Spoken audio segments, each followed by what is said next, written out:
How are you? Good, that's good. We've been hearing from people all over the country since last night and this morning. Seems like people have a spring in their steps because the president was held accountable for his reckless behavior. No one is above the law, and the Constitution is the supreme law of the land.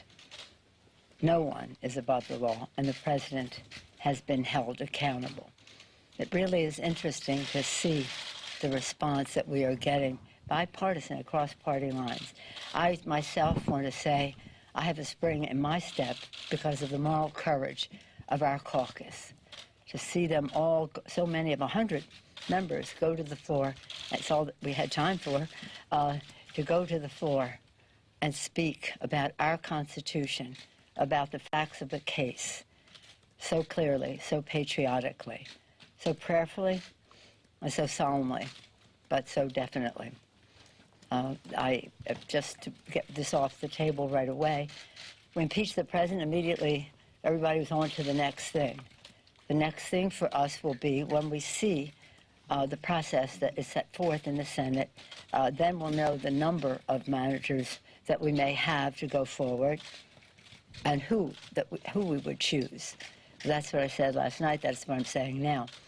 The precedent for this, and I met with my 6 chairs after some of us were together for a press conference after the votes last night, and we discussed the precedent of it all, and that is in the most recent case taking up an impeachment, there was a proposal on the floor put together in a bipartisan way. 100 senators voted for the process on how they would go forward on the case of President Clinton. We would hope that they could come to some conclusion like that. But in any event, we're ready. When we see what they have, we'll know who and how many we will send over. That's all I'm going to say about that now. We've had a very eventful week. I'm so proud of our members and really in some cases the bipartisanship of some of this and some not. Last year's campaign we said for the people we would lower the cost of health care, starting with lowering the cost of prescription drugs and preserving the pre-existing condition benefit. Within the past week we passed the Elijah Cummings Lower Drug Costs Now Act, which does just that. As we were passing it last week, we discussed the particulars of it.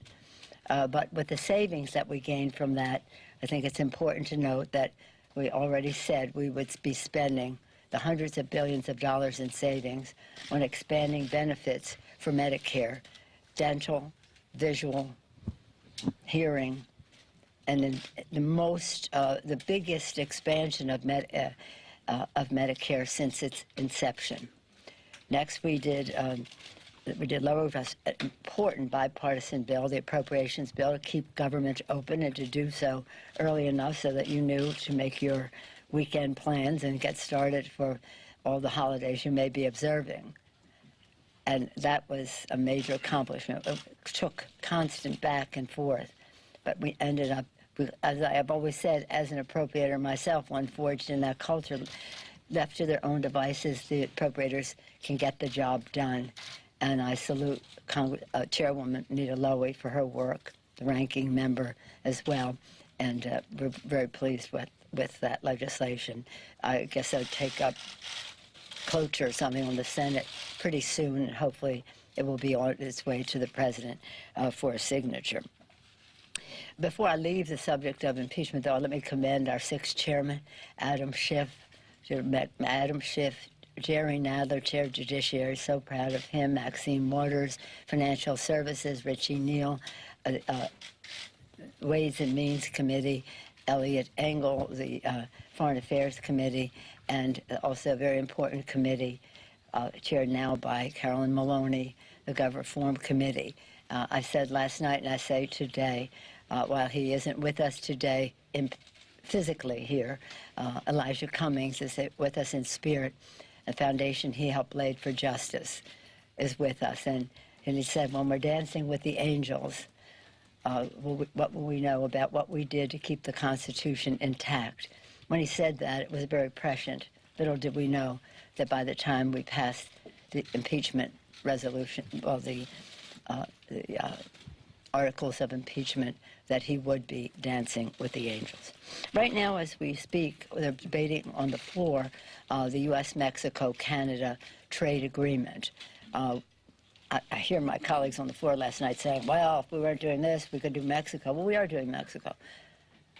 And the discussion that took some time to convince the administration and the other countries was that we weren't going forward until we had the strongest possible enforcement of the trade agreement, and also manifested in the legislation that we'll have on the floor today, the implementing legislation. As you've heard me say over and over again, this is about enforcement, the overarching issue. If you can enforce it, it doesn't matter what you put forth. And of the concerns that we had, one were workers' rights, the other pharmaceuticals, and the other the environment. And we made giant progress from, first of all, over the existing NAFTA for sure. But apart from that, big distance between what the administration was proposing to begin with in all of those areas and to where we ended up now going forward. I'm very pleased to have the statement today that went out from the AFL-CIO, from Richard Trumka. He said, we are proud. He said, there is no denying that the trade rules in America will now be fair. Working people have created a new standard for future trade negotiations. I think it's a template for future trade agreements. Some of my members think, let's not give it that much. But we'll see how it goes in the implementation. That means everything. Then after that, today, we will do SALT. And that is going to be the state and local tax that the Republicans put on to punish blue states largely. It is paid for, this legislation, to repeal the SALT tax, and it will be paid for by increasing the rate on wealthiest individuals in our country. When the president first proposed his tax scam, they were saying, we're never going to lower the individual rate. And then they did.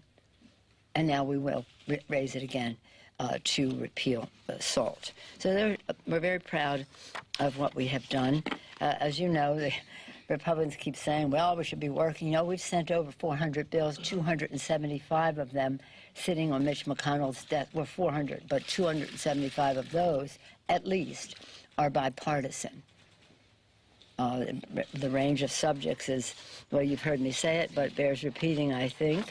That includes all of our top 10 pieces of legislation, bipartisan background checks, expanding background checks. People have to have a background check unless they buy it at a gun show, online, or in some kind of straw transaction. So this is not creating background checks. It is expanding them, and as well as the South Carolina. One is H.R. 8, the other 1112. 295 days ago, we sent those bills to Mitch McConnell, the Grim Reaper. I've news for him. He may think they're dead on arrival there, but they are alive and well in the general public. And every day that he does not take up that legislation, because he knows it will pass, he fears that it will pass, or else he'd take it up. Every day that he does not pass it, 100 people die. Not all of them would, by gun violence, not all of them would be saved by the legislation, but some. And so we urge him to take up that life-saving legislation. The list goes on.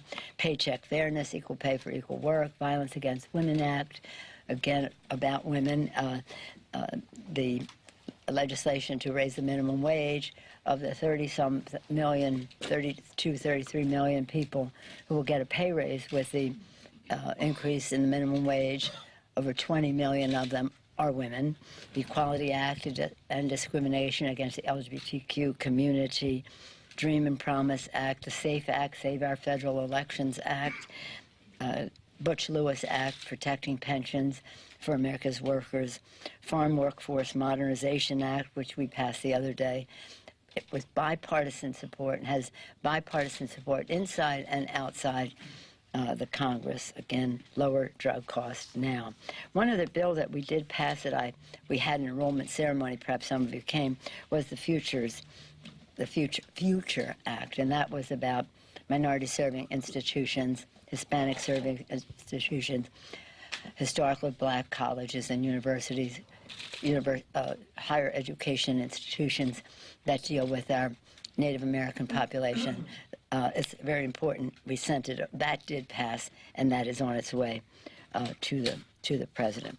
So with that, we said to my members what I say to you guys all the time: the word recreate and recreate are the same words. They spelled the same, and they mean something the same. When you recreate, renew, rest up, be with your family, you are recreated to come back for the discussions and the debates ahead as we go into the future. And as we go into the future, again, we are inspired by our founders who said, e pluribus unum, from any one, no matter what our difference is, and they certainly had theirs. We always have to remember that we are one country. I have my speaker's pin on today, but many times I have on the flag pin which said, one country, one destiny. We have to think in those terms, and we look forward to doing that as we go forward. We still have a day here as we go forward. So I wish you happy holidays, and whatever you are celebrating. In our house, we celebrate them all. Christmas, Hanukkah, Kwanzaa, New Year's, whatever else. But I hope you have it. Now I'll have time for a few questions. Nancy? Do you run the risk as Do you run the risk, as some Republicans have said, of looking like you're playing games with impeachment if you hold on to these articles for too long? I said what I was going to say, Nancy.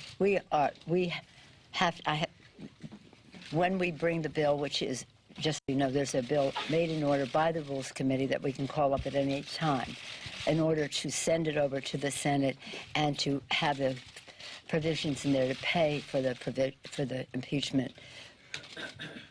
And then the next step, whatever you want to call it, the trial. That is where you put the managers. I was not prepared to put the managers in that bill yet because we don't know the arena that we are in.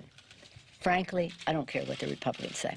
Any other questions? Not on this subject. I've said this is it. I honored Nancy. Last night you suggested you need to see a fair process in the Senate. Well, we'd like to see a fair process, but we'll see what they have, and we'll be ready for whatever it is. Is that the requirement? You need to see a fair process before? We would hope there would be a fair process, just as we hope that they would honor the Constitution. By the way, I saw some of it, I didn't see it, but I heard some of what Mitch McConnell said today, and it reminded me that our founders, and when they wrote the Constitution, they suspected that there could be a rogue president.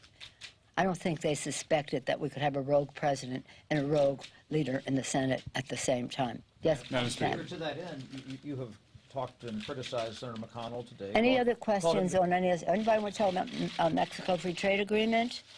Anybody care about that? Jobs for the American people, progress in addressing globalism and the issues. Anybody want to talk about the SALT tax that we're passing today, important issues that relate to the economic vitality of our communities? Any other questions? Because I'm not going to answer any more questions on this. Clearly, do you understand? When we see what their process is, we will know who and how many we want to send over. This question Not deals with until then. legislation I'm in not the going to Senate. go there anymore. Yes, sir. On USMCA, one expects the president will campaign how he got rid of the worst trade deal in history and made a better deal. Is that something you want to take credit for? Of course we'll take credit for it, because what he proposed did not fill the bill of what he just described. But there are those, and some of you who care about substance, have in the past asked about whether we would pass that because it would have what we call collateral benefit to the president. I don't care about that. But we had an opportunity to do something very important for the American people, for America's workers, and we could not let him stand in the way of that because he would go out and take credit. So this isn't about him. It's about American workers. It's about being good neighbors in our hemisphere. And frankly, we weren't going to go down that path until the administration conceded on many of the provisions that they had in the original proposal, which were not acceptable and which were not, as you described, the president would describe it. Yes, sir. Have you had any conversations with Congressman Van Drew about maybe caucusing None. within the new year? Zero. Do you have any advice for the No, no, nothing. Zero. Madam Speaker, have you, One more, that's it, yes. The president last night had some pretty harsh comments about your dear friend Debbie Dingell and her late husband. Wondering if you have any reaction. Let us pray. Let us pray for the president. This is, the president clearly is insecure when it comes to statespersons. Whether it was John McCain, think of what he said about John McCain, and his supporters just overlooked that. John McCain. Now John Dingell. What the president misunderstands is that cruelty is not wit. Just because he gets a laugh for saying the cruel things that he says doesn't mean he's funny. It's not funny at all. It's very sad. Thank you all very much. Happy holidays to all.